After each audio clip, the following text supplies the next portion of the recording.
Assalamu alaikum wa rahmatullah. May the peace, mercy, and blessings of Allah be upon all of you. Welcome to this episode of Islam in Life. Thank you for welcoming us into your home once again. My name is Maymuna Hussein, and this is Brother Khalid Al-Qazzaz.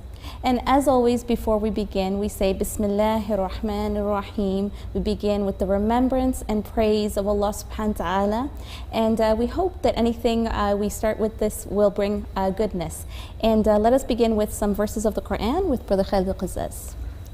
أعوذ بالله من الشيطان الرجيم بسم الله الرحمن الرحيم اقرأ باسم ربك الذي خلق خلق الإنسان من علق اقرأ وربك الأكرم الذي علم بالقلم علم الإنسان ما لم يعلم صدق الله العظيم. Thank you. Jazakallah khair. We also want to acknowledge here in the studio where we are hosting Islam in Life. The land that we're here on Turtle Island is a part of the treaty lands and territory of the Mississaugas of the Credit. For us as Muslims, we recognize that this is part of our faith to serve all of humanity and creation as commanded by Allah subhanahu wa ta'ala, to stand for truth and justice and address inequalities wherever we may see it around us, with a sincere concern for people and all of creation. Tonight's episode looks at trying to understand what and how academia has been shaping the narrative of Islam and Muslims in Canada. So our guests will be talking about what the research trends and gaps are looking like and what this means in terms of how Canadians can understand Islam and Muslims. We're also looking to discuss how research impacts greater societal trends and what we as the Muslim community need to do to actively engage and direct the gaps in this narrative. And our research team has put together a quick video that we'll take a look at now. What is guiding the narrative of Islam and Muslims in Canada? And what impacts policies, practices, and perspectives of Islam and Muslims in Canada? What is the relationship between societal realities and academic research? The narrative on Islam and Muslims is impacted by various elements, and academic research is one part. Tonight, we take a deeper look at the relationship between academic research and the narrative of Islam and Muslims in Canada. Academic research is a systematic investigation into a problem or situation where the intention is to identify facts and or opinions that will assist in solving the problem or dealing with the situation. Researchers will often seek and understand truth and new knowledge in a way that enhances social development, define intellectual boundaries, increase public awareness, and lead to overall progress and growth of a nation. This includes considerations about impact, access to the right channels where information is adopted in the right format, and at the right time. The presence of Islam and Muslims in Canada has been growing steadily over the past 400 years, and statistics also show that there was a sharp rise between 1991 to 2001, a 129% increase. Muslims also represent the youngest median age group amongst all other religious groups in Canada, being 28.1 years old. Currently, there are over 1 million Muslims in the nation, representing 3.2% of Canada's population, and it is the fastest growing religion in Canada, with major concentrations in Toronto, Vancouver, and Montreal. All this to say that Islam and Muslims in Canada have been a growing area of interest amongst researchers, whether it is Canadian universities across the country and major grant and funding bodies, various organizations and institutions, or specialized Muslim research institutes that are focusing on building research and understanding about Islam and Muslims in Canada. The current research climate has progressed over the years to include a wide range of areas and disciplines. Today, we see research on Islam and Muslims in Canada taking an active role, acquiring, organizing, preserving, and creating records about the Canadian Muslim experience and making this accessible. We are seeing research explore the various aspects of identity, race, storytelling, youth, health, gender, Islamophobia, and socio-political issues. The Institute for Religious and Socio-Political Studies, IRSS, a Canadian research center with a research team from across Canada, is focused on filling research gaps on Muslims in Canada. Currently, IRSS is completing a study that investigates the landscape of research in Canada, trying to really understand what major themes and trends are servicing. Their findings show that research falls into these broad categories: integration, identity, Islamophobia, securitization, radicalization, Muslim communities' responses to Islamophobia, mental health and family youth wellness, marriage and sexuality, schooling, education, and gender. The Institute of Islamic Studies at the University of Toronto's Study of Islam and Muslims Research Lab has an initiative to archive the rich experiences of Muslims in Canada, offering workshops and publications that document the experiences of Islam in the city of Toronto. It explains that we are living at a time when Muslims and Islam have become global subjects of legislative agendas, immigration bans, counter-radicalization programs, and vexatious cultural politics. Canada has experienced its share of public debates in which certain constructs of Islam and Muslims are deployed and often cause political outrage. The question then is, where is the balance between the authentic narrative and voice of the Muslim community and wider societal narratives, and who drives the narrative? How do we, as Muslims, the main stakeholder in such research, ensure that the objectives and tone of such research maintains the interests of Islam and Muslims in Canada? And how do we even change the narrative? Tonight, we are blessed to have guests who will guide us to unpack these conversations and understand more about academic research about Islam and Muslims in Canada. We welcome Dr. Anver Emon, Director of the Institute of Islamic Studies, and Sister Nakita Valerio, Research Director at the Institute for Religious and Socio-Political Studies. Thank you so much. And I will ask Brother Khalid to introduce our guests as we get into our conversation. Yes, we're actually fortunate to have with us in the studio Dr. Anver Emon here today, and it's really an honor and a privilege to have him on our show. Dr. Emon is actually a leading researcher, and we're actually fortunate to have him comment and talk about the subject at hand today, which is around narratives around Islam and Muslims in academia. And his background is actually diverse, and I'll just get a snapshot from his bio. Dr. Emon studies pre-modern and modern Islamic legal history, the role of sharia both inside and outside the Muslim majority world, and the historiography of that field of knowledge production. Since 2018, he's in appointment at the Faculty of Law at the University of Toronto and the Department of History in the Faculty of Arts and Sciences. He's in the Faculty of Law. He has taught constitutional law, racial politics, and the law, legal ethics, and statutory interpretations. Dr. Emon also is a recipient of numerous research grants. He recently received 2 grants from the Social Sciences and Humanities Research Council for the projects Muslims in Canada Archive and on CR audits of Muslim-led faith-based charities. And he has numerous publications, and as the video introduced him as the director of the Institute of Islamic Studies at the University of Toronto. We also have Sister Nakita Valerio, who's the director of research at he's the research director at the Institute for Religious and Socio-Political Studies.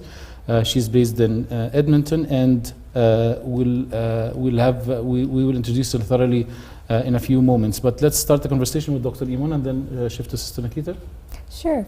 Welcome, Dr. Emon. Thank you for having me. So I want to start kind of broad. What purpose does academic research serve? And you can go, there's so many aspects it serves in so many segments of society. So if you can kind of give us some insight. Sure. No, I mean, I'm very influenced by the work of Abraham Flexner in the United States, who wrote an article in the 1950s called The Usefulness of Useless Knowledge. Okay. And the idea behind his article was that we need to think about knowledge production for its own sake. Then when we start talking about use, value, impact, we begin to instrumentalize advanced research. And I'm a test case for the advanced research, and that's what I do. I'm trained as a medieval historian, and maybe 12 people will read my work, but I do believe that inherently there's some value in that kind of work. And when I was at the institute that Flexner helped found, I found such value in that kind of environment where you could simply just research what it is you wanted, regardless of the use value. But I don't know if we in the study of Islam have that luxury today. In the world we live, Muslims are objects. They've been objects for so long in the European-inspired study of Islam, whether in the service of empire or in the service of modern states. And so as much as I do think there is a place for advanced research for its own sake, I think that we need to think about research as a way of diversifying the perspectives and the voices that inform the research agenda. And too often, a research agenda is driven from on high, from the academic environment, from the ivory tower. One of the things we've been trying to do with the Institute is reverse that trend. Yes. What would it look like to develop research agendas in the university, but in conversation with the lived experiences of communities? And I do think that this is an increasing trend in the academy. Bits and pieces are happening, and we like to think we're trying to be on the leading edge of that. Thank you, Dr. Emon. And if I may just do a quick follow-up on what you highlighted, the video introduction spoke about the what is covered and the themes and the topics that are mostly covered in the literature. And your experience here talks about how is it covered and from what perspective are these is this coverage on Islam or study on Islam and Muslims being done, particularly and most specifically focused here in the research done in Canada. Can you just give us a little bit more context to that? Because from Edward Said's introduction on Orientalism and many of the studies that actually spoke about the how part, how is it portrayed, how is it different, what are the different perspectives and so on. So can you give us an insight I'd be there? happy to do that. I think it's I remember when I was growing up as a young Muslim in California, and the idea that you would go to the university to study Islam was dangerous because the specter of Orientalism seemed to hover in the air. The idea that Muslims were an object to be analyzed by Europeans, that Muslims don't have the same objectivity as non-Muslims do with respect to their tradition. It's nonsense. It's nonsense, and we know that as a matter of fact now. We know that it just is not simply the case. But one of the things that's troubling about the study of Islam still in the academy is if you think about the way knowledge is produced. If I train a doctoral student, the doctoral student must first do a literature review. And within the context of the literature review, find out what hasn't been addressed. And in that context, identify a research agenda. But by locating the research agenda by reference to the literature review, the research agenda is always deferential to the status quo. What if we didn't only resort to literature review? What if we didn't defer only to this process? And so part of the challenge in Canada is, of course, on the one hand, how do we create graduate programs? How do we train future scholars in this field whose metrics of advancement require this kind of status quo awareness, while at the same time pushing the boundaries, given that the university has its own incentive structures, right? And tenure, the tenure process, student evaluations, and so on and so forth. So these are the institutional systemic considerations we have to think about. There's another aspect to this, because you specifically mentioned Canada. If we think about the centers of knowledge production, we think of mostly Europe and the United States. the Harvards, the Yales, the Oxfords, the Sorbonnes. These have been historically the sites of production. When we look at the literature on Canada, oftentimes it's amalgamated into this North American narrative, and then we end up becoming a footnote. So for instance, I oftentimes publish my work on Islamic law with two very esteemed publishers, Oxford and Cambridge. If I wanted to publish on Canada, they wouldn't accept it. It's too marginal. If I wanted to publish on the United States or the UK, they'd publish it. So part of what we need to do in the Canadian context is to recognize that we exist in the shadow of this triangulation. However, having said that, one of the things that I think we in the study of Islam can do in Canada is actually leverage the Canadianness of our location. We are uniquely positioned as Canada to triangulate between Europe and the United States, to think of Canada both as in the context of settler colonialism and indigeneity and migration. And these are three aspects, along with the triangulation, that allow Canada, in my view, to be a very unique space from which to write. And indeed, I would say that my second book on religious pluralism and Islamic law would not have been what it was if I had not been in Canada. And so I do think that there's something specific about this country that offers a really positive framing device. Thank you, Dr. Emon. And let's actually switch to Sister Nakita Valerio, who is actually a contributor to many of the work that we have discussed initially on Islam awareness and some of the research that we have discussed in previous episodes. Sister Nakita Valerio is an award-winning writer, researcher, and Muslim community organizer based on Treaty 6 territory. She is a graduate in history and Islamic Jewish studies from the University of Alberta and has been a research fellow with Tesseret Institute, the Institute for Religious and Socio-Political Studies, the Edmonton Council of Muslim Communities, Mercy Mission Canada. She acts as an academic strategist, mentor for graduate students in the disciplines of history, religious studies, sociology, and social work. And it is good to shift to Sister Nakita in many different ways, because your experience is also complex, being in your revert or convert journey. You've seen the world from both sides, with a historian lens, an academic lens, and then a Muslim activist lens. So can you expand on what Dr. Emon mentioned in his experience studying Islam in California? He called part of the experience as, and part of his reflection on this Orientalist approach as nonsense. And so we want you to really give us that discrepancy between the objectivity that is meant within the academic framework, the rigor, and then the outcome that we see is not matching, particularly when it comes to the study of Islam. So please go ahead. Assalamu alaikum wa rahmatullahi wa barakatuhu. Barakallahu feekum for having me. Yeah, what a wonderful opening. Thank you, Dr. Anvar, for touching on so many themes that I wanted to bring up in our talk as well.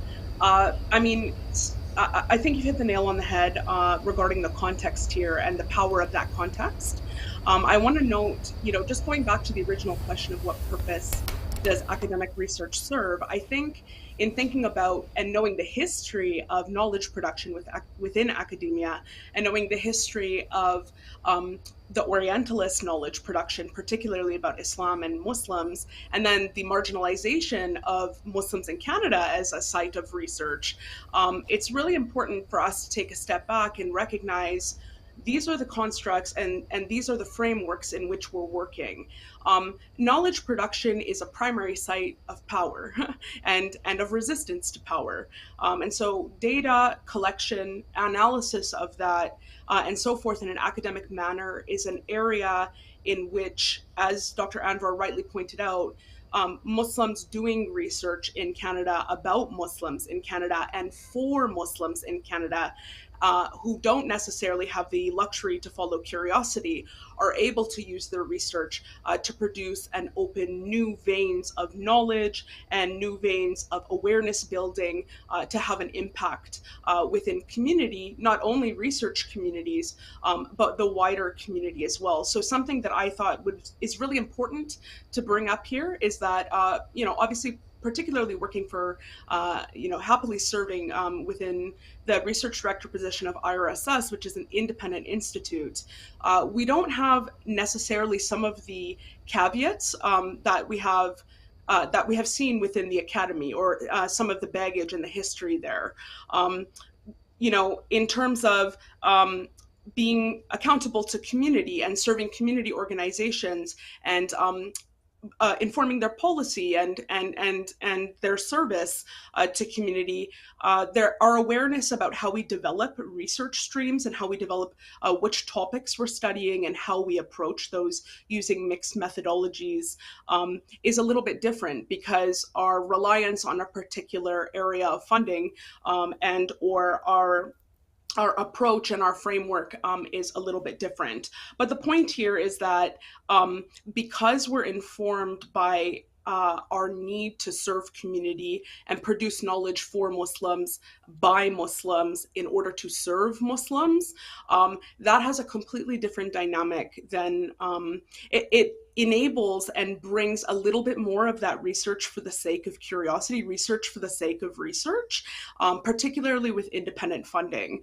And I mean, we can get into the discussion about that, but I think it's really worth noting and highlighting that yes, it isn't wise necessarily to only create our research questions based on the holes that are in pre-existing literature, knowing that that was produced in particular locations of power and knowledge production within academia.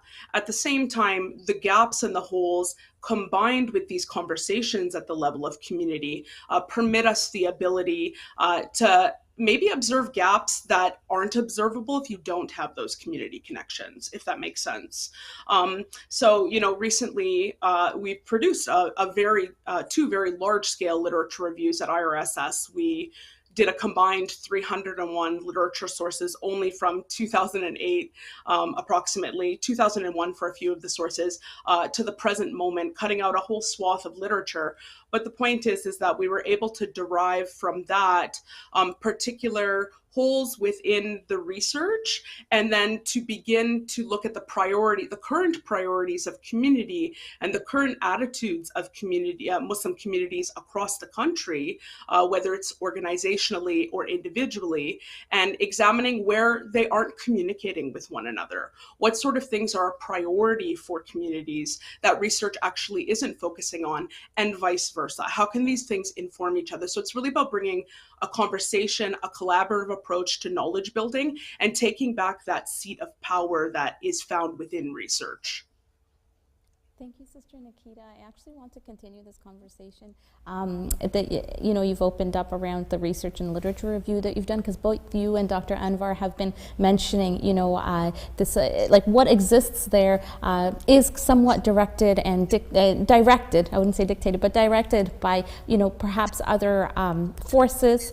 But before I do that, I do want to remind viewers that we are going to be going into live Q&A at the end of this session. So two ways you can ask your questions. You can either pop them in on the YouTube chat there and we'll try to get to them, or you can call in live. So find us on Zoom. The meeting ID is 905-822-2626. So we will get to those towards the end. So I want to come back to this piece that both of you have mentioned, right? What exists out there? What trends are you seeing when you look at the landscape currently of literature, research that's happening around Islam and Muslims in Canada? And what is that telling us? If you can maybe expand, and I'll start with Sister Nakita, since you've already started talking about your research and literature review work, and then if you can maybe address that later, Dr. Anver.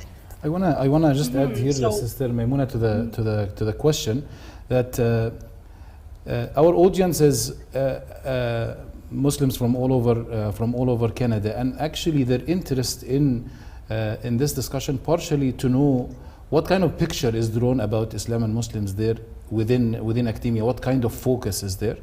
and then what are Muslim Canadian academics doing to contribute to that specific image or to change that image as well.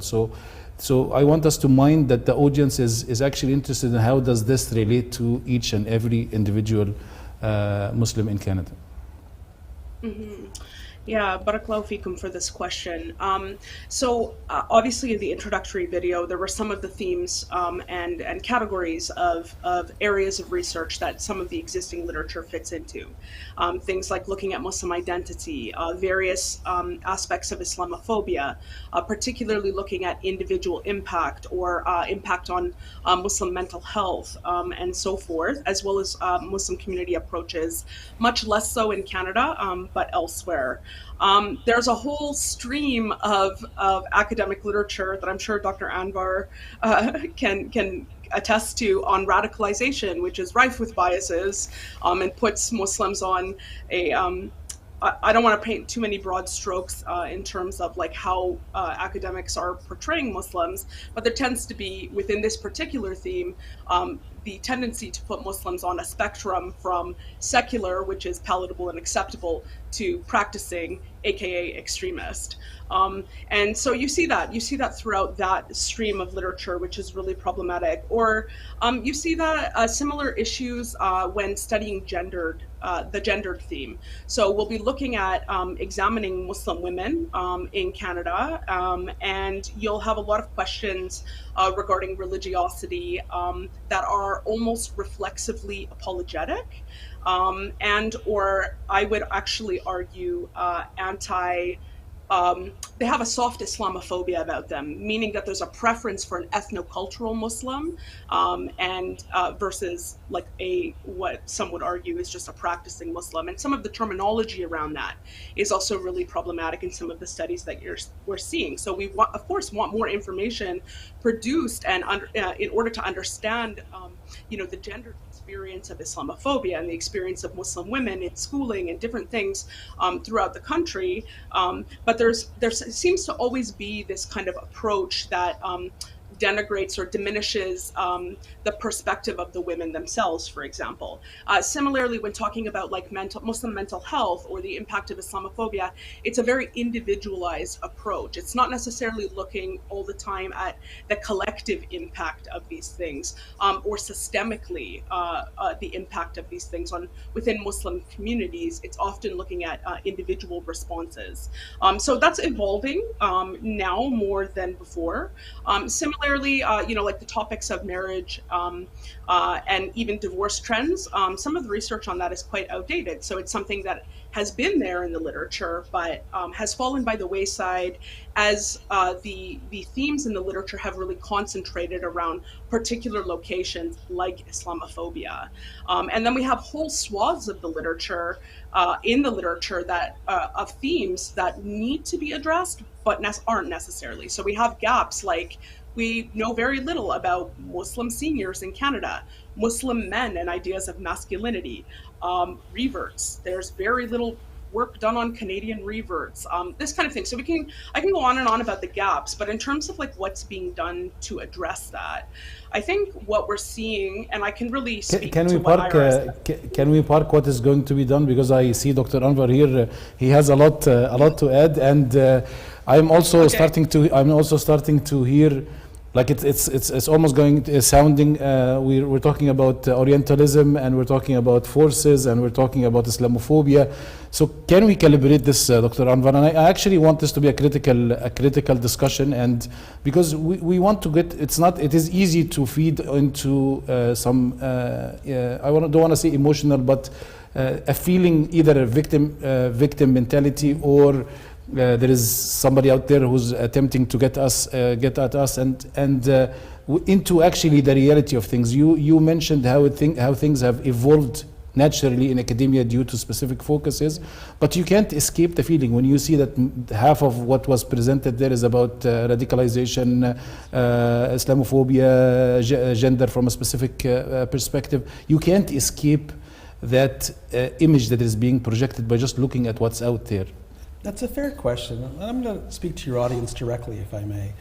I'm an academic. I love my work. I love the work that I do, and I love the literature that comes out of it. I don't like it all. Some of it is annoying, irritating, upsetting. Some of it's lovely. Some of it's amazing. So let me answer the question in two ways. One is, how does perhaps an academic go about answering, what does Islam have to say about X? You can pick the X, whatever you want. And there's at least 4 different ways to think about it, or 2 different ways, but each one is divided. You might say, well, Islam says X because a certain textual tradition says so, in which case then we locate Islam in the high culture of literary production. You might say, well, Islam doesn't say X, it says not X because this literary text says so. So those are text-oriented approaches to Islamic law, history, culture, literature that we can go to. And it's a text-centered approach, and you can see wonderful works on manuscripts. And that's sort of the area that I work in. But another way of thinking about what does Islam say about X is going out and talking to Muslims. Well, Islam says X because a certain set of Muslims who I met and talked to say so, or they say not X. And there you're captured by the fields like sociology, anthropology, in which we construe or understand what Islam is by reference to what Muslims day-to-day say about it. And so those are different ways of thinking about it, breaking down the issue. And you can see different ways of doing that in history departments, sociology, anthropology, law. I do law and history, so I'm a high culture text person, and I'm unapologetic about it. But let's also think about how the production of knowledge has shifted. We cannot deny that the way in which the academy is now seeing itself is affected by Black Lives Matter, is affected by Indigenous rights and in politics and reconciliation here in Canada. We can't deny that the universities are also recognizing themselves as agents of settler colonialism, whether it's in the United States or in Canada. We're beginning to see a conversation in the university around decolonizing the curriculum, coming out of the kinds of critiques of Edward Said, of the post-colonial tradition that his work inspired. And we're in the early stages of that. I wouldn't say we're knee deep into it, but you can begin to see some really fascinating movements in hiring practices, in new venues for publication, but also spaces of resistance within the academy. It's not perfect, but I do think that we need to think, at least for me, I think about the study of Islam in the university as an opportunity to think critically, to gain critical skills, to learn to write. Writing is huge. We oftentimes, I know when I was growing up, my parents, I don't know about yours, they wanted to be me an engineer, a doctor, or a lawyer. And even then, lawyer wasn't very good. It's all science, and it's fine if you want to do that, but none of those are writing programs, right? And so part of what I think the academic study of Islam enables for those who are interested in it is also a way to articulate verbally, on paper, core ideas relative to where you locate the Islamic. For me, it has been historically in the medieval literary tradition. Now, as I direct the Institute, it's moving into how do you build an institution within the existing infrastructure of a university to create more, to enable more voices like that. And that's a different challenge, but I don't want to go too far. Thank you.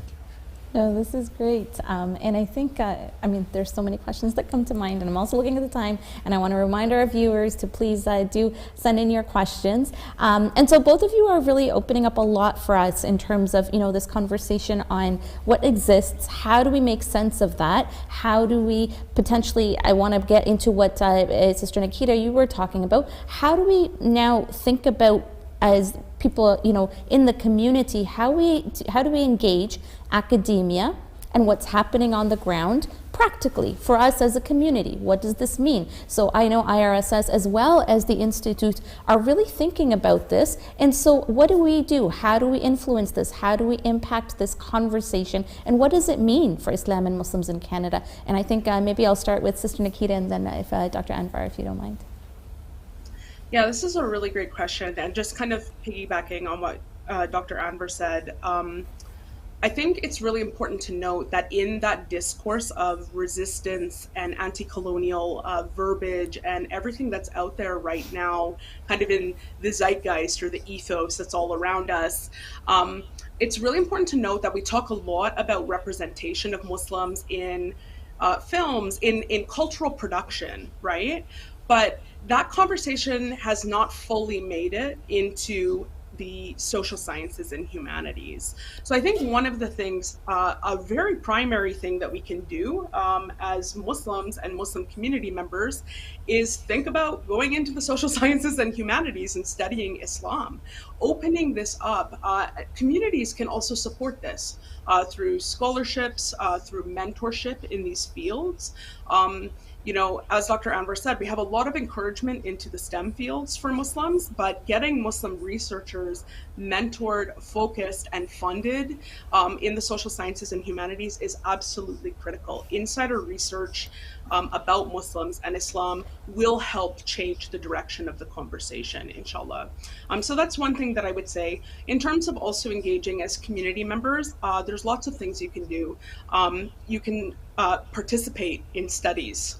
There's not only our institute, but other institutes that are studying Muslims in Canada. By being respondents to those and sharing those things, you're helping to facilitate the collection of data that will inform future research. And that, you know, I'm in the middle of completing a national study right now, and maybe it's just because it's on my mind, but the importance of recruitment and participation cannot be overstated, especially if you have researchers really focusing on bringing up those voices and amplifying them from within community. Your voice matters. So rising that is really important, and supporting institutes that do amplify those, I think, is really, really important.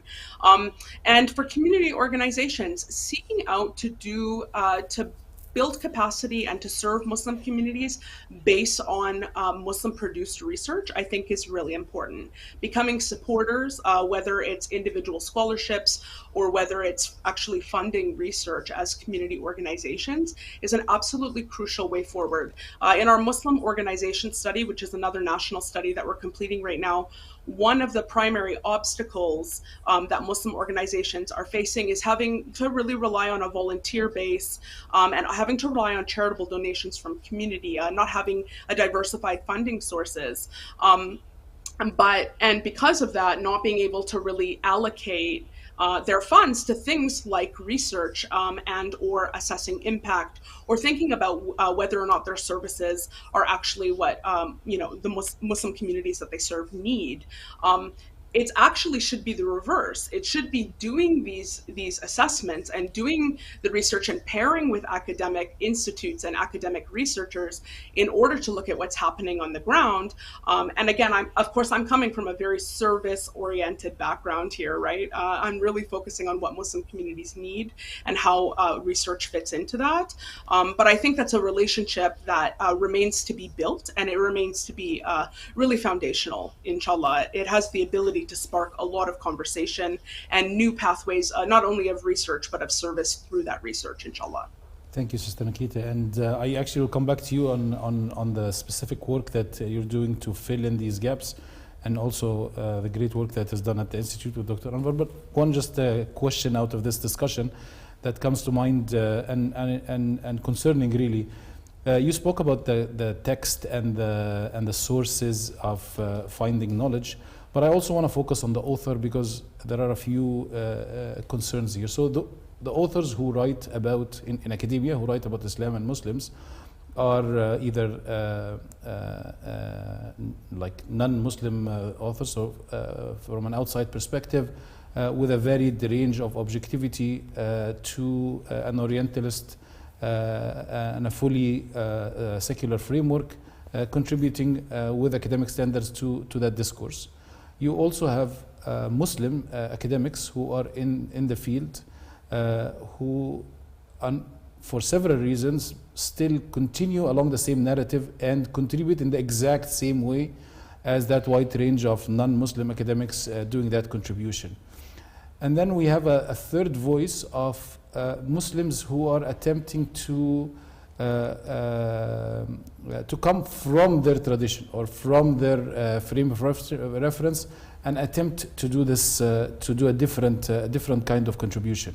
From your experience, Dr. Anver, as a professor and with the Institute contributing to this research, that third voice is minimal and finds so much obstacles in actually contributing from a different paradigm or from a different perspective. What can we do about it? Well, it's interesting. I'm not sure I would break it down quite the same way, right? I have colleagues who are Muslim or non-Muslim who take their historical analysis quite seriously. You have fake scholars, you have scholars that pose as this. There's a wonderful book by Chris Bale called Terrified, in which he talks about how oftentimes you can posit yourself as an expert in Islam, but you're really not. So we do have issues around expertise that we need to think about. But I do think that one has to consider both the benefits and the limits of the secular university system. So for instance, I teach at the University of Toronto, and it is structured by a policy of academic freedom, but it is not a seminary, for instance. So, when we do our programs, I'm held to standards of inclusiveness that include folks that if I were, let's say, adopting a more Sunni-oriented theology or a Shi'i-oriented theology, might not necessarily be included within that scope of analysis. And so that's a difference. There's a difference there, and there's a significance there that I don't think should be missed or should be overlooked in both the capacities and the limiting framework of the university as such. However, having said that, I think that the biggest answer to your question is about insisting as members of the Canadian society that the universities speak to research development in ways that you also recognize as about yourself. And so, yes, I'm in a context where we all have public universities, where public expenditures on higher education are decreasing. Universities are increasingly looking to philanthropy. We see this in the context of the crisis at the law school that I'm at, where we've had quite a significant donor-driven crisis, externally driven crisis, and it's put the issue quite squarely on the map. But for the Institute, what we have done is we've decided to create a number of projects which are about coming to you, all of you out there. MAC, for instance, is one of our community partners in an amazing project on data, Muslims in Canada Data Initiative, where what we want to do is use the current census to try to understand what's the demographics of Muslims across Canada. What are some of the considerations with a large data sample that we can try to assess from an employment perspective, Islamophobia perspective, and otherwise. Another big project that you can get directly involved in, and I hope you will, is the Muslims in Canada Archives project. This is about combating Islamophobia one story at a time. What we encourage all of you to think about is you're making history by simply living your lives. I know that sounds very arrogant, and nobody wants to think that way about themselves, but you are. You're with going to a camp with your children, going camping in whatever park you like to go to, or going on a trip here or there. You're making a mark in the spaces that we call Turtle Island. And what we want to do is we want you to share with us those records. We're creating an archive. That archive will collect, record, steward, and preserve those records in perpetuity at the university. And we want to do it province by province at a university located in each province. We currently have partners in Quebec, in Newfoundland, Labrador, and we're hoping to expand now to Alberta, the Prairie Provinces, BC, and so on. But the idea here is let's leverage the institutional infrastructure of the university, its libraries, its holding facilities, its climate-controlled buildings, and create and mark the university with the bricks and mortar of an archive. And so that's what we're doing. And we've been able to begin developing that project. We've had some amazing uptake. We've had some wonderful donors come in with their records. And our job is to make them available to you and to you to tell stories with. And once you can tell the story of a Muslim in their own words, well, then you can't let the Islamophobes in the convoy dominate the conversation. And that, to me, is one of the things I think we can do at the university. And certainly that's what we're trying to do at the Institute. I know we're going to get to the questions of the audience, and I don't know if you have any questions lined up, but until we do, Okay, so I think we have one. I see a few questions online, but we have somebody online, so why don't we take that first? Assalamu alaikum, are you with us?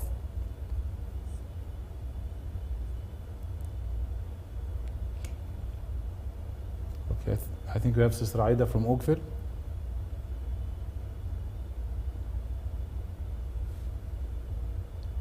Okay, we're just waiting for our caller to come in.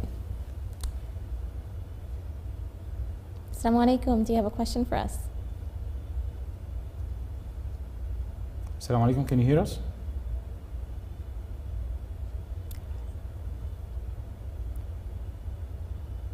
You can go ahead and ask your question if you're here with us. Okay, while we wait for that, why don't we go to a question that we have here online as we wait for Sarah. As an academic, have you ever felt that your research topics or conclusions have been questioned or criticized because you identify as a Muslim? So it's not addressed to anybody, so I will leave it to whoever wants to take that. Sister Nakita? Oh, sorry. I'm just wondering, thank you for this engaging chat. I didn't know that I could ask my question.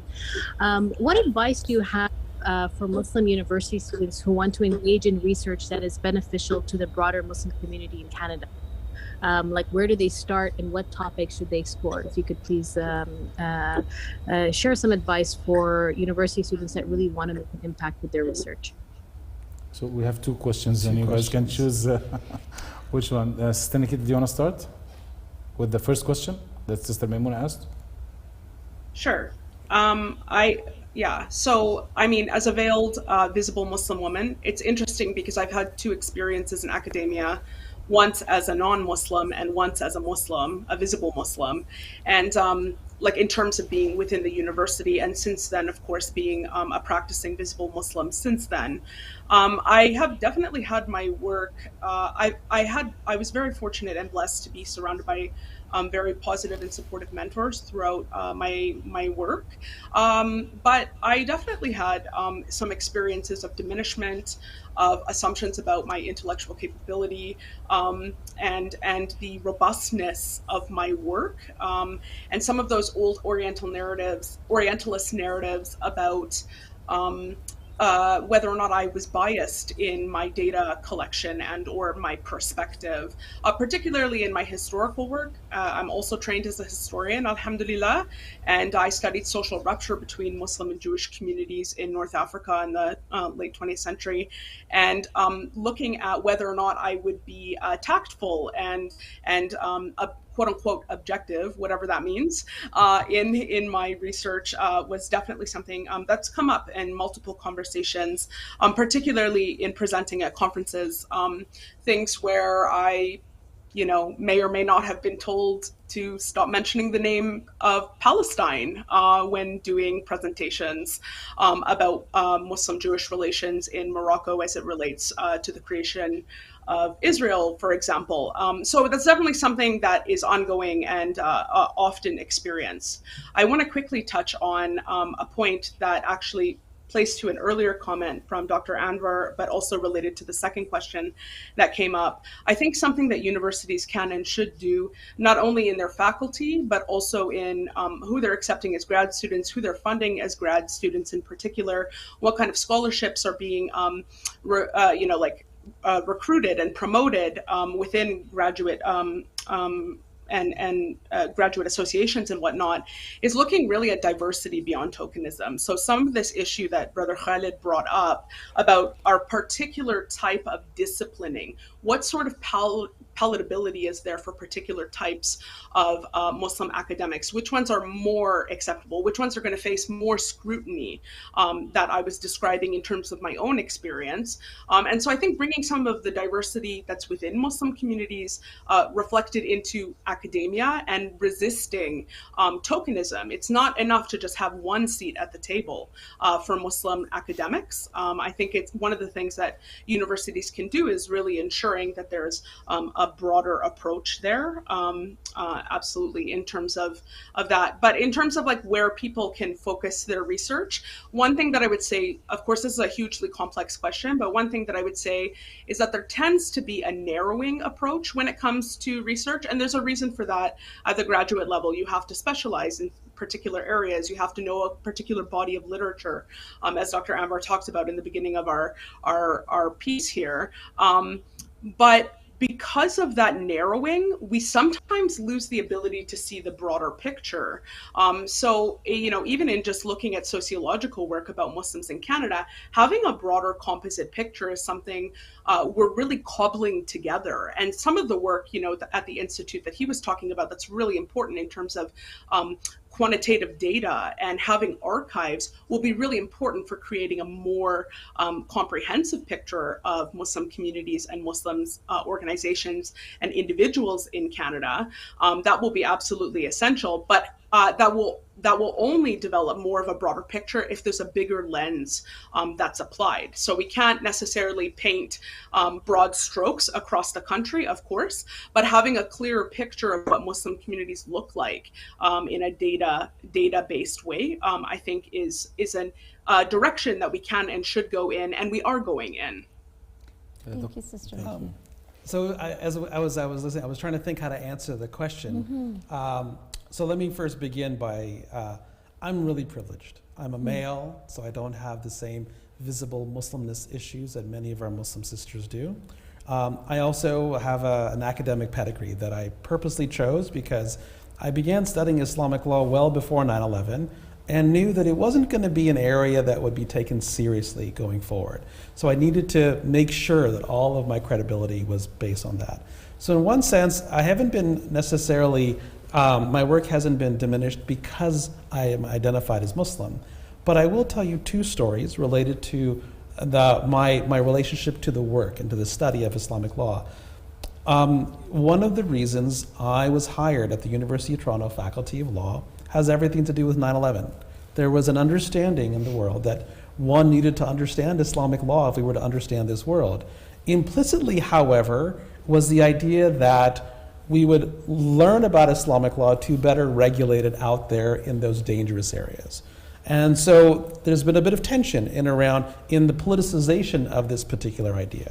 But it's not just the universities that do that. I came to Toronto, and this is a funny story, in the summer of 2005. Now, those of you in Ontario who were here at that time will know it was a province embroiled in a global debate on sharia family law arbitration. And the University of Toronto law faculty, literally the week I arrived, I remember it was July 11th, 2005, I think the next day they put out a press release. The university's first professor of Islamic law has arrived at the Faculty of Law. And literally the next day there was another conference on the Sharia debate at which someone announced, the university's agent of fundamentalist patriarchy has arrived. And I wondered who that was. It turned out it was me.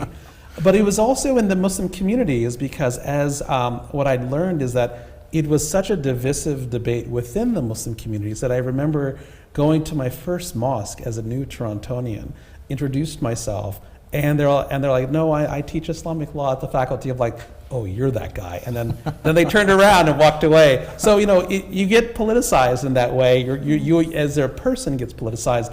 But that was more about my subject matter than that. If I could go to the second question, if it was in terms of undergraduate and university students thinking about what kind of work, and I think I want to just tell that caller is that a lot of times when you want to coordinate work that relates to an academic discipline and the community you're studying, it depends on the issue. So for instance, if you want to talk about hidden homelessness, if you want to talk about sexuality, or if you want to talk about you name it, it's going to fall best within the discipline. So social work might be one place for you to go where certain kinds of questions are asked, answered, and engaged. But let's say you want to address the historical traditions of Islam as it relates to religious freedom and diversity. Well, that might be a history department. And so what I would recommend to you and to your cohort, or to your, if you're a mother or a father thinking about supporting your child doing this kind of work, and or if you're a university student, is, and again, here I'm speaking more as the professor who wants you to succeed, graduate afterwards, is I want you to come out of your academic program with a discipline, with a set of skill sets that give you an ability to do that work from that perspective, reading, writing, critical analytic skills, and a research project that employs them, demonstrates your ability for that, that may be calibrated with the needs of a particular community. I would recommend, and the model that we've worked at very well at the Institute, and that's worked well with my partnership with MAC, is partner with an organization that's on the ground doing that work, but doesn't have the time for the research. Identify an institutional partner, find someone who knows what the problems are, but doesn't have the ability to do the research. You develop the research through the university program you're in, but make sure it's the right discipline, and then make sure that those questions can be answered in that way. And I know certainly the work we've been doing with MAC on the data initiative has very much informed how we'll think about content, how we'll think about survey design, and how we'll think about who we'll bring into the 1,000-person survey, which it might be all of you. Thank you so much, Dr. Emon and Sister Nakita. This was a really interesting conversation. It actually went beyond many things that we were attempting to uncover. However, I believe we need to continue that conversation with Dr. Emon and with Sister Nakita in many different ways. One is actually the great work that you're doing at the Institute, and I think it requires, we should study more, but I think it's also, people can access it on the Institute website, Toronto, and similarly the IRSS work that is ongoing as well at this point. But actually more so, and one of the questions that came, we didn't get a chance to address, is we want to hopefully in other conversations discuss how can we as a community benefit from academia and the work that you are doing, and that connection between academia, because in some cases we feel that it's in its own space, and this ivory tower, academic ivory tower, one way or another. But and how that connection, and most interestingly, we interviewed you and Sister Nakita because you are among the ones who are attempting to bring it to the community and bring that benefit through the work of your institute and individual actually advocacy. And I want to tell you that we at the organization at MAC and many in our community really respect all the work that you're doing through your academic work, your advocacy. You're just voicing your opinion on matters that impact the community, and we thank you for this, and we encourage you and we support you in all this. Similarly, Sister Nakita, the work that you've done with the Islam Awareness Project in combating Islamophobia in schools is also very commendable, and all the work that you do with IRSS as well, and more. And we hope really to continue that conversation together in different spaces, and maybe you can come visit us again here at the studio. So thank you so much, Dr. Emon. Thank you for having me. Thank you both. And so that really brings us to the end, although it feels like we're opening up more of the conversation, to the end of tonight's segment. Please join us back in just a few minutes. We will be welcoming back Dr. Jasser Auda, and we will be talking about the concept of justice within the Islamic framework. And inshallah, we'll see you soon. Assalamu alaikum wa rahmatullah.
alaikum wa rahmatullah. Bismillahir Rahmanir Rahim. Welcome back to our second segment. My name is Maimouna Hussein, and this is Brother Khalid Al-Qazzaz. And we're here with Dr. Jasser Auda to be talking about, we've started talking about the Islamic framework, and then we went to talk about the higher objectives of Islam. And tonight we want to talk about the concept of justice within the Islamic framework.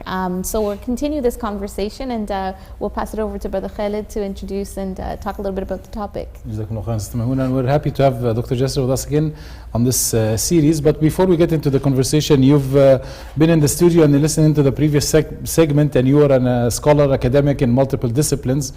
You even did PhD in engineering from Waterloo University, and you did PhD in also from, I think, University of Wales. So the Islam, and then you also studied the traditional Islamic scholarship, and you are a contributing scholar in different ways. So we could not avoid but ask you about these different spaces, these different paradigms, and how do they overlap, and how are we able to really balance between these different academic narratives? Alhamdulillah, wa salatu wa salam ala Rasulillah. Welcome back, my sister and my brother, and Jazakumullah khair. Congratulations again for the development of this program. Episode after episode, I'm seeing, mashallah, a lot of development to the program. The issue of academia is a very important issue from the Islamic perspective, because Islam is first and foremost about ideas. اقرأ باسم ربك الذي خلق. Read the first word. La ilaha illallah Muhammad Rasulullah is an idea, is a word, and the word changes societies. There is a difference between research that is done by Muslims and research that is done from an Islamic perspective, because not every research that is done by Muslims is coming from an Islamic perspective. What is the framework? And the framework is defined by a number of elements. One of them is the objective of research. There is no research for the sake of research, and there is no arts for the sake of arts. From the Islamic perspective, every idea has a purpose, and every creation of Allah has a purpose, and every word in the Quran has a purpose. And therefore, what is the purpose of academia? What is the purpose of research? Why are you building a university? Is a very important question. And what we have in our Western societies is mostly ideology driven and market driven. Market driven in the sense of building universities for the sake of serving the economy, and ideology driven for the sake of stabilizing the secular nature of societies. And both are fine from the Islamic point of view, but both are not the primary Islamic objective for research. When you study Islam, there is a difference between studying the Islamic history and studying Islam itself, because there is a difference between fiqh, Islamic law, and the history of Islamic law. The history of Islamic law is history, is not Islamic law. And Islamic law comes from the sources of the Quran and the Sunnah, and an approach in order for the Quran and the Sunnah to manifest in a society.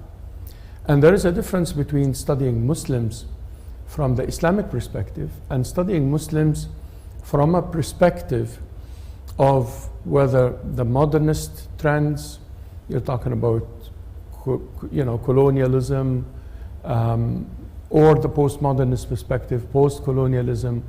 Post-colonialism is a critique of colonialism from within the system, not from outside the system. And Islamic studies are supposed to have the best of both worlds. When you come from the Islamic perspective, you don't only define the objectives from the Islamic perspective, but you also define the basic concepts. What do you mean by law? We will talk, what do you mean by justice? Is justice a legal term, or is it a term of faith? How does it manifest in the society? And in our societies, we divide the academic work into secular societies and religious societies. And Islam is in a very interesting place because it doesn't define the world this way. We don't define deen and dunya like that. This is a secular definition. We could work in a secular environment and participate in secular government and, you know, be part of a secular system, but our worldview is not a secular worldview necessarily. And we could also participate in a faith-driven kind of initiative, but our faith is a very applied faith. It is not, it's not the kind of faith that produces clergy only. You know, clergy is one thing, but the rest of Islam. So to answer your question, Akhi, I think that we need to focus on the Islamic perspective as an approach that we could contribute as Muslims. And I think the Islamic perspective could add value to this society. The other note quickly that I could make from the conversation, very interesting conversation that we had, has to do with the economics of that. We as Muslims find it very possible to build a mosque or build up to an Islamic school or build a charity for people to eat because they're hungry. But we don't find the same value in building a research center. Even though in my perspective, and I'm saying it as, you know, a professor of Islamic law, building a research center is more important than building a mosque. Because the Prophet ﷺ said that you can pray anywhere, but you cannot have ideas from anywhere. Ideas are very powerful. Ideas could destroy societies. All the calamities that humanity had seen in every continent were based on ideas that went wrong. And we as Muslims, we do need to sponsor our ideas and sponsor our higher education and research because to me it is crucial for the future of Islam. So it's, this is very interesting, Dr. Jasser, and thank you for doing this. And I am sure, Sister Maimuna, we're, with this introduction, you see the methodology that Dr. Jasser is applying into his analysis of looking into academia from an Islamic perspective and applying, inputting that idea of purpose and the objective and why we're doing it, and also doing an interesting exercise in distinguishing between these different tracks and these different worldviews. I just want to comment because I know some people would come back and follow up on the.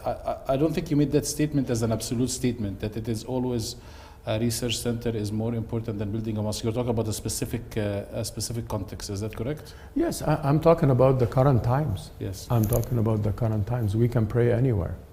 Yes, you can put 4 lines on the ground or in the snow and you can pray. You know? But you really cannot do the same thing with ideas. And since the colonial times of the Muslim majority societies, colonialism, first of all, destroyed the Arabic language, whether in the Arab world or the non-Arabic, Africa and Asia and so forth.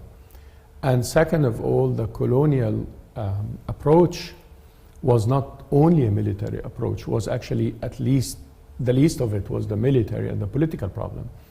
The majority of the problems of the colonialization of the majority societies that are Muslim was what we call in Arabic al-ghazw al-fikri, the intellectual battle, the intellectual invasion. And having so much problem with the Arabic language in the Muslim societies, which is the language of Islam, as we all know, and beyond the language, having so much non-Islamic worldview in the Islamic universities, let alone the secular universities. The Islamic universities come from a non-Islamic worldview that divides the world into a deen in the sense of a faith that is only a philosophical faith rather than an applied faith. And if you want to study economics or politics or archaeology or architecture or arts, then you go to a secular. That is the model of the Islamic university. And that model is not Islamic. because in our Islamic civilization, arts was part of fiqh and politics and economics and architecture. Fiqh al-imara, the fiqh of architecture. Fiqh was not just a law. And that is the major impact that colonialism had on our societies, that changed the Muslim identity into a different identity from the Islamic identity. Now, as minorities here, we have to be part of the society and we have to contribute. But I see that part of our contribution should be the Islamic perspective. Because yes, Islam could contribute something to reality, not just clergy. Clergy is fine. Let's have some mosques and let's pray in them and listen to nice Quran being read. But it is as important, if not more important, to contribute to law from the Islamic perspective, not in the historical sense, not family law a la Abu Hanifa and Shafi'i and Malik, but family law as it is now in Canada. How can the Islamic ideas inform the family law, perhaps enrich? How can the Islamic perspective on language and architecture inform departments of history and archaeology and so forth? It's a good transition actually into our subject on and applying that methodology on the concept of justice, Dr. Auda. Pass it back to you, Sister Maimuna. Yeah, it is definitely a good way of looking into it, because you've given us kind of some pieces to think about in terms of the Islamic framework and then Western society, or what's happening in secular society. And I want to kind of bring the question up in that context. When we think about the concept of justice within an Islamic framework, how does it align? How does it digress from the Western construct of social justice, or justice? We'll start with justice. And how can you kind of guide us on this to understand the concept of justice, and then how it aligns and digresses within our secular framework of thinking? Wallahi, Jazakallah khair. It's a very important question. Jazakallah khair, Akhi Khalid. It's actually a good translation to, if we are going to think from an Islamic perspective, how can we do that? The source of knowledge is the Book of Allah and the Sunnah of His Messenger, and therefore we have to go first of all to the concept of justice and see what do we call justice in Islam, and what exactly is this. The concept of justice has two words in Islam, in the Quran, that both have an impact on a justice world. One has to do with qist. لقد أرسلنا رسلنا بالبينات وأنزلنا معهم الكتاب والميزان ليقوم الناس بالقسط. Allah subhanahu wa ta'ala is saying in Surah Al-Hadid that He sent messengers and books and sent the scale so that people could establish equity. Qist is equity, for a better translation, a best translation in English, in which people are getting their rights and their fair share. There is another element that is called al-adl, and al-adl is more equality than equity, is more the straight of, like the straight line of the scale. وزنوا بالقسطاس المستقيم. القسط is equity, but القسطاس, now hence the word justice, when Arabic became Latin and then became eventually justice in English, that word has to do with an equal footing and an equal distribution. And al-adl has to do with the law and with governance. وَإِذَا حَكَمْتُ بَيْنَ النَّاسِ أَن تَحْكُمُوا بِالْعَدْلِ. You govern with justice, and when it comes to the law, you judge with justice. Now, equity or al-qist is an objective for Allah's messengers and books, and it has to do with everything that a Muslim does. Perhaps the problem with the definition of justice is that it is just a legal definition, and therefore we are dealing with justice as a legal theory. And when we call for justice for a certain crime, we're actually calling for a court verdict. Justice from the Islamic point of view is more than that. When it comes to equity, it is how you establish balance in the society. So in Islam, There could be rich and there could be poor. But how do you end up with equity between the rich and the poor? In the Islamic economic system, the rich could not be a doula or an oligopoly. That is not Islamic. And the system has to make sure that there is no treasuring of wealth to the higher strata of the society, and therefore the currency or the wealth is only distributing in the higher strata. And equity means that you should not have a poor person who is hungry or homeless or shelterless or clothless. That is also not Islamic. And therefore, when you deal with equity from the Islamic perspective, you have to have a society that has certain norms, and a government that has certain policies, and a law that has certain statutes that make sure, etc., that make sure that poverty doesn't go there and richness doesn't go there. And it doesn't mean that the system is more of a communist system, because communism has to do with the control of government to resources. In Islam, the majority of resources are not supposed to be in the hand of government and are not supposed to be in the hand of businesses, because the majority of resources are supposed to be what's called awqaf, or endowments. Endowments are charities, foundations, and like we took the system from Andalusia in the West.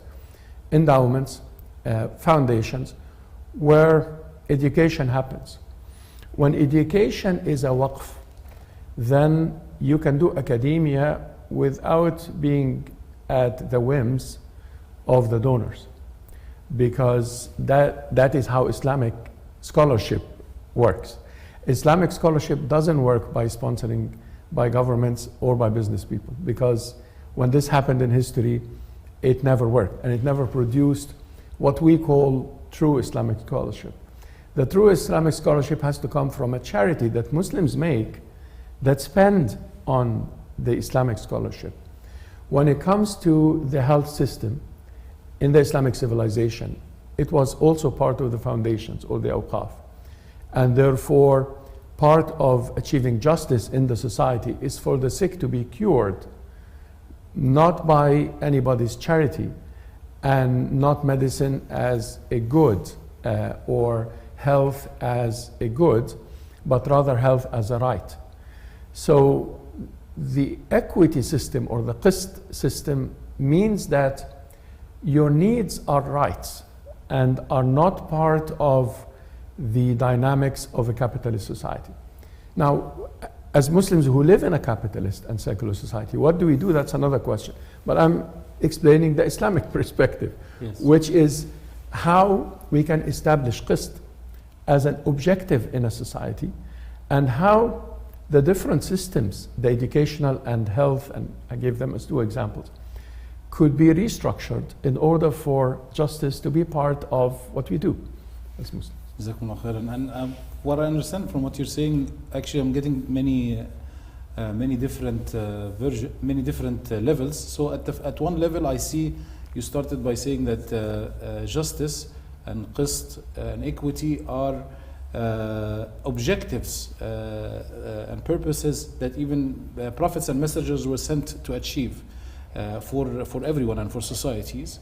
And then what I'm also reading is that it is not only, the definition of justice in Islam is not limited only to criminal justice or to legal justice, but actually across different dimensions. And what I'm also reading, and my question is leading to the responsibility of achieving justice. Is whose responsibility is this, and what channels of attempting to achieve justice, the broad definition of justice, are to be followed? And is it only limited in an Islamic society to achieve it only for Muslims, or is it for everyone living in society? Well, Jazakallah khair, it's actually for everyone living in society, and it is actually the responsibility of every individual. In Islam, every individual has a responsibility to establish justice in the society. We talked about the economic system. Yes, we as a minority Muslims, and even in Muslim majority countries, we cannot really change the economic system to an Islamic system, sure, but we can try to balance the current system. Yes, in Islam, there could be richness and poverty, but poverty not to the extent of what we see sometimes on the streets of Toronto. Muslims are not Muslims. We are not supposed to be, as Torontonians, not supposed to have homeless people or hungry people in our city. Hadith of the Prophet ﷺ, bari'at dhimmatullahi, like if there is a hungry person in a qarya or in a country, in a county, Allah disowns the county. We cannot really sleep at night as Muslims if we are true to Islam with somebody hungry in our city. You could be poor but not hungry. That is different. You could have a humble house but not shelterless. And you could be rich but not like that. We're talking about trillionaires now in the world. No, that is something as Muslims we have to be active in changing actively. Can we change the poverty of people who are really, really under the line of what we call rights in Islam? Yes, through charity, through work, through social justice movements. Can we change the way the system is happening? Yes, and there are people in government and in politics that, when you follow Canadian politics, there are people who are against oligopoly like that. There could be richness because we are a capitalist society, but as Muslims, not because we are not a society based on awqaf, that we be inactive. No, we could still be active, but try to tone down let's say, the gap between the rich and the poor to that extent. And when it comes to health, for the other example I gave, yes, alhamdulillah, in Canada we are much more privileged than the majority of societies around this world, where health is a good. South of the border, if you don't have to pay insurance, you die when you get whatever it is, COVID.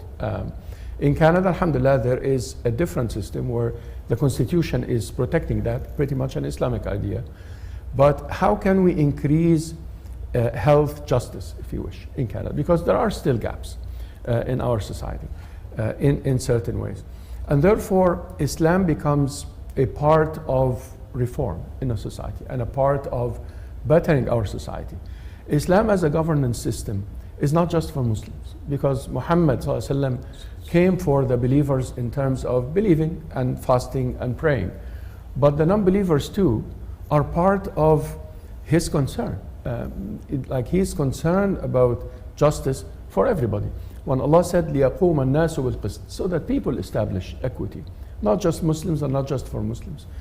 And therefore it's also good in academia to focus on the Muslim issues and the Muslim questions, because that is an area that requires research. But I really dream of a day where Muslims in Canada get into academia, and they are Muslims and practicing Muslims, and they research how can poverty be eliminated in Canada? How can we deal with the environment question? We have a very, very few people who study the environment from the Islamic perspective, even though we have a fantastic approach to the environment. How we deal with animals and so forth is a whole area of research that we haven't tapped in yet, versus how we can really be part of the system, but also contribute from the Islamic perspective. So. Thank you, Dr. Jasser. And as we're kind of rounding down to our conversation, I want to remind you, if you do have any questions, to drop them into the YouTube channel there, or if you want to ask them directly live here, you can join us on Zoom. You can find us on the meeting room 905-822-2626. Dr. Jasser, you gave us some points in terms of how to think about, these concepts in relation to society here in Canada around us. So I want to kind of, continue that practical concept or practical aspect to this. How do we as Muslims really, looking at these gaps that you've just identified, what do we do? What, just people on us, people, Muslims in society, in community, what do we do? What are your thoughts? Muslim. Yeah, sure. Well, the average Muslim, me and you, we should have justice as a way of life for our life first. Like, إن الله لا يغير ما بقوم حتى يغيروا ما بأنفسهم. Allah doesn't change the people until they change themselves. And if we are talking about equity in the bigger systems of economy and politics and so forth and healthcare, we have to have equity within our smaller circle. Equity between our children. Well, the word that the Prophet used ﷺ is justice. اتقوا الله وأعدلوا في أولادكم. So give the children equally, everybody. But sometimes a child needs more care than another child, and so forth. Equity within a family has to do with our relationship between spouses, Muslim spouses. That is part of the understanding and the application of equity. Because not just in the family law, and Allah forbid, in a court case, before the court, and we should not think about family in terms of courts. You know, I get sometimes involved in some of the issues of our younger brothers and sisters. And I tell them, you're not in court, for heaven's sake. Don't think in terms of rules. Think about the family in terms of a relationship of love and mercy, a relationship of cooperation, and so forth. And if you, Allah forbid, get to courts, then we can deal with rules. But before that, how can you establish equity? And equity is more than the scale of the line, the qistas. It's more than that. It has to do with mercy, in addition to al-adl, al-rahmah. And Allah subhanahu wa ta'ala, when He talked about any of these issues, again, the economic issues and the political issues, and even the criminal law, He talked about al-afu, about pardon and mercy and so forth. So to start with, I have to look around my inner circle of family. Am I being fair to my wife or husband or children or mother or sisters and so forth? So many cases in our Muslim community where sisters are, they don't inherit because their brothers take the inheritance from this and that. And that is not equity. And that is, Allah subhanahu wa ta'ala is giving us this with the quarters and the 1/3. And we can talk about a different episode. But He subhanahu wa ta'ala is making it very clear that males and females and sisters and brothers and mothers. And we have an issue in some of our subcultures as Muslims that girls and women do not have rights. Some of our opinions, even of fiqhi opinions, don't even allow them to the mosque. And when they are allowed in the mosque, they are allowed in a very marginal place. Wrote a whole book on this in one at some point. So basically, it is justice in the mosque, it is justice in the family, it is justice at my place of work. And therefore, I should be fair to my employees. I should not just be at the justice of the qistas, but go beyond this, be more of a good employer, Muslim or non-Muslim employee. And that, because that will establish justice, because every Muslim has a responsibility to carry that. And when Muslims fail to carry that, we have something that is called fardul kifaya, or the obligation on the collective obligation. And we become all at fault if we don't fulfill the collective obligation.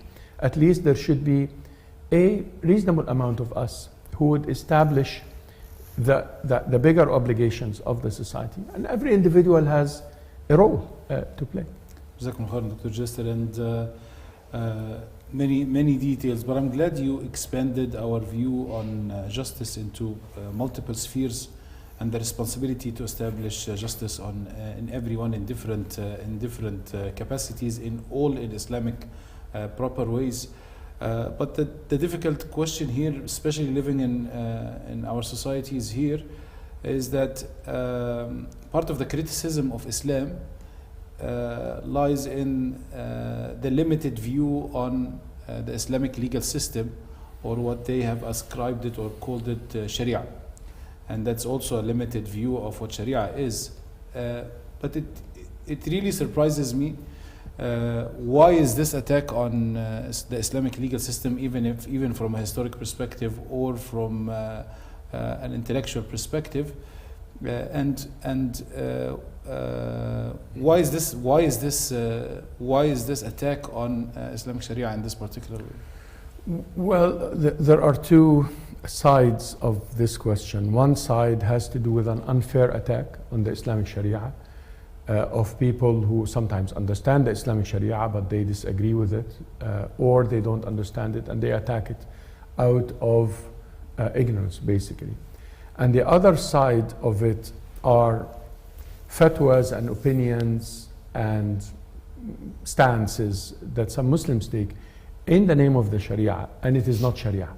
You see, so one side has to do with the old Orientalist school that assumed that Muhammad sallallahu alaihi wasallam copied the Quran from the rabbis or from the older books and added his own Arabian bit and so on, and doesn't assume for a moment that this is a divine revelation. And therefore, looking in the old Orientalist system within Islam, looking for faults, mistranslating and misinterpreting and so forth. Orientalism became now post-Orientalism or became Neo-Orientalism, which shifted the focus from the Islamic scripts to the Islamic societies, but through pretty much the same methodology that is trying to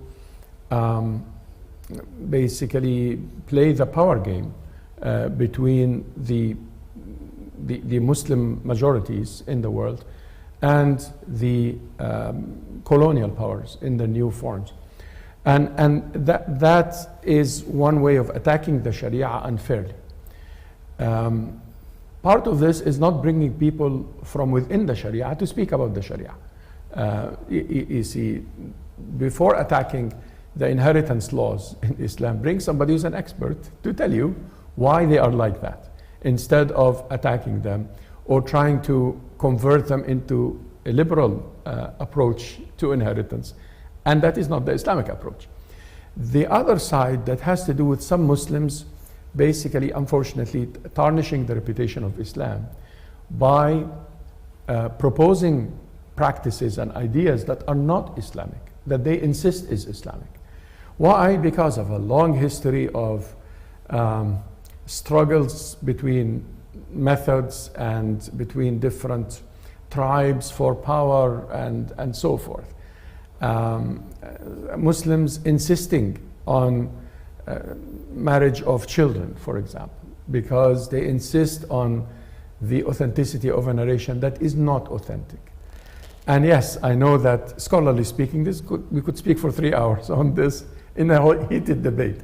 Well, I'm just giving this as an example. It's very clear to me, as somebody who researched the issue, that some of the misnarrations and the misinterpretations that we have in Islam had done us a disfavor, because some people who are Islamophobic from the Sharia, if the Sharia means that you can marry a 7-year-old, or yeah, well, that's a problem. I have a problem with this too. You see, if the Sharia means certain things, especially in the area of women and Islam, that is quite an area. And the other area of politics and Islam, you know, the two taboos that we have in the Muslim world. If Sharia means tyranny and means that, you know, a prince could kill his people and there is no accountability for that. No, that is not Islam. Some people say that this is Islam. So we need to deal with those two sides. The side that does not understand Islam and needs to open up to Muslim voices that are coming from the Islamic perspective, obviously, to explain Islam. And the other side that are Muslim who, in the name of certain customs and in the name of their selfish interests, they sometimes do Islam a disfavor because they put forward their injustices and their inequities in the name of Islam. And we need to work on both fronts of critique. We need to critique scholarship that does not give us a voice, and we also need to critique the Islamic scholarship that goes away from the Islamic principles and the Islamic correct interpretations. Thank you, Dr. I know I have a good follow-up to this one, but I know I have a few questions, Sister Maimuna. Please. So let's take the questions, and if I have time, I will get back to the follow-up. Thank you, Dr. Jasser.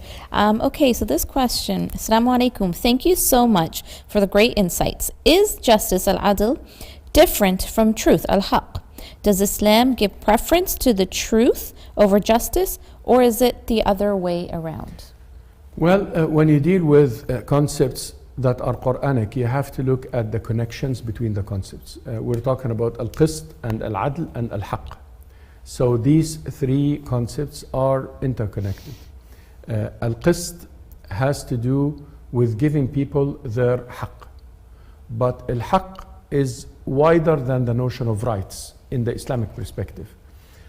Because al-haq is one of the names of Allah, and the truth is much wider than just the notion of rights. But it has an intersection with al-qist in the issue of giving people their rights.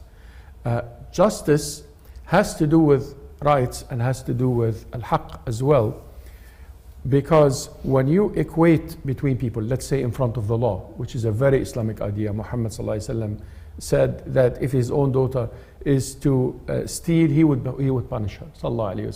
So he established equality in front of the law.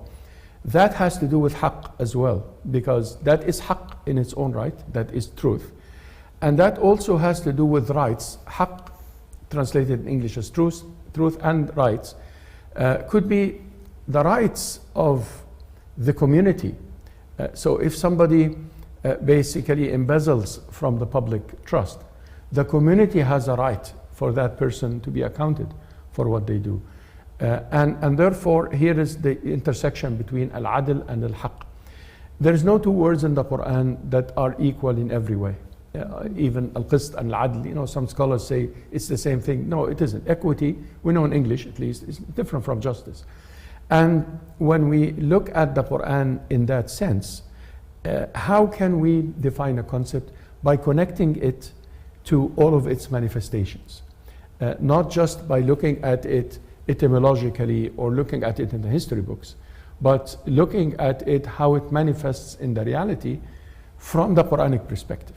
So that is, that's it. Thank you, Dr. Jasser. I think we're going to be closing. I have one Yeah, one more question, I and have then a couple we of will. minutes. I have a couple of minutes. So you mentioned about understanding adl and justice from different dimensions, but also one way to understand things is also to understand the inverse of it. So the Quran talks about injustice, dhulm, and injustice people, al-zalimeen. And that dimension too has a connection to belief. So the concept of is there a relationship or a correlation between the idea of injustice and belief or disbelief? Of course, because when you are a believer, you believe that justice has two dimensions, one in this world and the other is in the next. And if it doesn't happen in this world, it will happen in the next. And al-dhulm, or injustice, we believe has to be accounted for in the world, but sometimes it goes unaccounted for. Some of these tyrants that we see in the world, they live and die fine. But then we know that there is another side of life in the afterlife that is a very real side where justice will be served. There is also the difference between the divine justice and the human justice. Allah subhanahu wa ta'ala sometimes destroys a community or through natural disasters or a flood or something. Some of these people are innocent. They are not unjust. But then in the hereafter, their scale will be balanced. So injustice in that sense could be from the human perspective if we apply collective punishment on people. But collective punishment from Allah is not injustice because He has a scale between this world and the next. And when people are innocent and they die, whether from a natural disaster or through the adversities in this world, there is another very real part of life where justice will be established. So to answer the question regarding injustice and justice, keep in mind the nature of life from the Islamic perspective, and that our life in this world is just part of the journey, and the real journey and the real life, the Quran says, is the other part. It doesn't mean to be fatalist and not to work for justice and act and so forth, but to have peace in your heart that even if you see injustice in this world, sometime there will be justice, Allah subhanahu wa ta'ala said about the hereafter, لا ظلم اليوم. There will be no injustice today. And that is the day where everybody should look forward to, I guess. Dr. Jasser, I'm sure we will we'll get another couple of chances where we dig deeper into these concepts and follow the methodology that now I think we're getting more familiar with, understanding the purposes and the objectives and looking to issues that we interact with on day-to-day basis from different and new perspectives. And in this show we hope to introduce and familiarize people with that Islamic perspective, how to interact with different perspectives and different actually transitioning and changing paradigms around us. And hopefully with your interaction, with your questions, we also are able to ask the questions that everybody is looking forward to their answers. And we encourage you to do so even through the show, through the YouTube channel, but also through our email productions@macnet.ca. If you have any specific question or a specific area that we'd like to be addressed, please feel free to share with us on productions@macnet.ca. Jazakallah khair. Jazakumullah khair. Thank you, Dr. Jasser. And that brings us to the end of tonight's episode. Inshallah, we will have Dr. Jasser back, inshallah, with us next week to continue these conversations on the Islamic framework and, situating and grounding our understandings of various concepts within the Islamic framework. So, inshallah, we'll see you back every week, Thursday nights, 8 p.m. Eastern Time, live. And with that, we will ask Dr. Jasser for a closing dua, inshallah. Jazakumullah khair. May Allah subhanahu wa ta'ala guide us and forgive us. May Allah subhanahu wa ta'ala make the Quran the spring of our lives and the light in our hearts. May Allah subhanahu wa ta'ala give us a good life in this world and a good life in the end. May Allah subhanahu wa ta'ala forgive us, and may Allah subhanahu wa ta'ala guide us to the best ways. Even if we don't know how to ask for what is best for us, that He subhanahu wa ta'ala gives us what is best for us, and He subhanahu wa ta'ala guides us to what pleases Him and what makes us true believers and true to the faith. We ask Allah subhanahu wa ta'ala guidance and forgiveness. قولوا قولي هذا. السلام عليكم. Assalamu alaikum.